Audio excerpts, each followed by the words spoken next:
C'est un peu comme quand on déplace son doigt sur un clavier de piano, où on change de touche et c'est plus du tout le même son. Et bien ici, c'est un peu la même chose. À quelques mètres près, la vibration est différente et on a des vins complètement différents.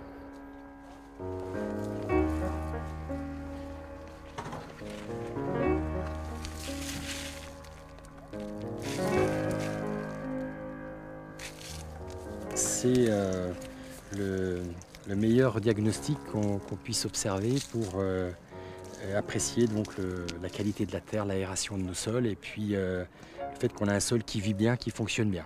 Voilà. Avec des odeurs de sous-bois, les odeurs nobles, des odeurs d'humus, champignons, sous-bois.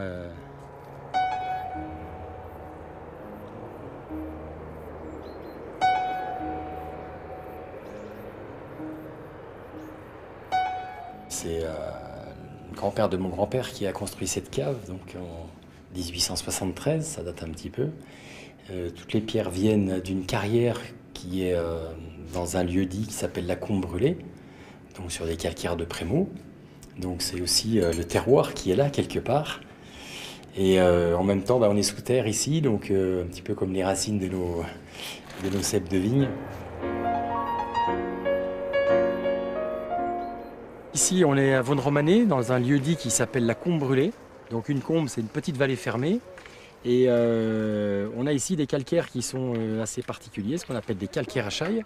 C'est des calcaires qui contiennent des fossiles d'anciennes éponges marines qu'on peut trouver ici, là, ou encore là. Ces calcaires, ces fossiles sont riches en silice, ce qui leur donne des propriétés aromatiques qui sont, lorsqu'on les frotte ou qu'on les casse, ou nous, lorsqu'on travaille avec les charrues ou qu'on pioche, on a ces notes aromatiques très puissantes qui sentent la pierre à fusil, pierre à feu en quelque sorte. Alors ici, on a un vin qui est très minéral, très précis, pratiquement une texture de blanc. C'est des rouges, mais c'est une texture de blanc. Toujours des vins qui sont très soyeux, très fins, un peu comme la densité de ce calcaire. Au toucher, ça baisse pas la main, on sent une pierre qui est douce et le vin a ce soyeux sur les tanins.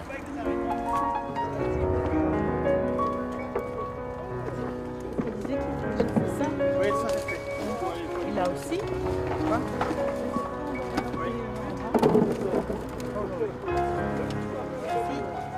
Les 110 jours après la floraison, par exemple, sont complètement prises à contre-pied, avec, comme 2003, 85 jours après la fleur, pour avoir la récolte. Et puis 2007, on avait 125 jours quasiment. Donc c'est vrai qu'on n'a plus de règles, de repères, et il faut sans arrêt se réadapter, observer et reprendre un peu ses mesures par rapport à l'évolution de l'environnement, quoi.